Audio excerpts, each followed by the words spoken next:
Module 194 of the course of Financial Management, and this is the discussion that we are continuing on the cost of common stocks which are held for a specific period of time. In this discussion, we will see the effect of holding the common stock for a specific period. Because common stocks, as we discussed, are issued for infinite period of time, and hence there is no specific time after which the stocks will be redeemed or will be cancelled. But an investor may decide about holding that common stock for the specific period of time, after which the stock will be sold in the market and cash will be generated and investment will be returned. What will be the effect of holding period of a common stock?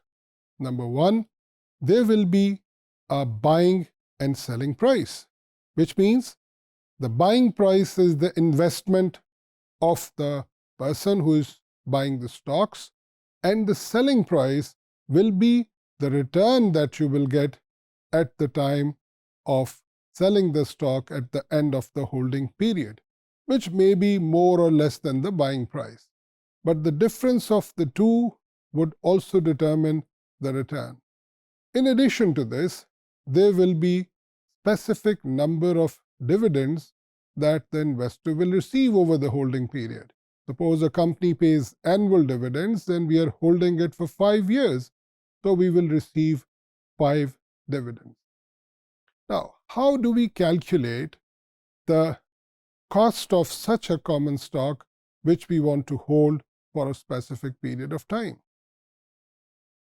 The question is related to the calculation of the cost of the dividends that we will receive, and also the cost which is there in the capital gain or loss. The first thing that we need to remember that calculating the cost of such a common stock which is held for a specific period is like calculation of IRR, and we need to follow what is called a hit and trial method. यानी हम एक rate के लिए उसको check करेंगे, और अगर उस रेट के ऊपर हमारे पास आंसर ठीक नहीं आएगा तो हम उस रेट को एडजस्ट करते जाएंगे यहाँ तक कि हम उस रेट पे पहुंच जाएंगे जो हमारी एक्चुअल कॉस्ट है. हम इस होल्डिंग पीरियड के लिए डिविडेंड्स को डिस्काउंट करेंगे, and because all these dividends are individual, so individually each dividend will be discounted. And finally, we'll also have to discount the price at the end of the holding period.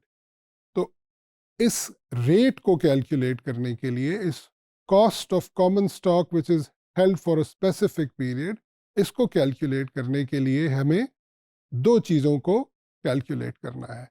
यानी हमें cost देखनी है considering the dividends and also the price.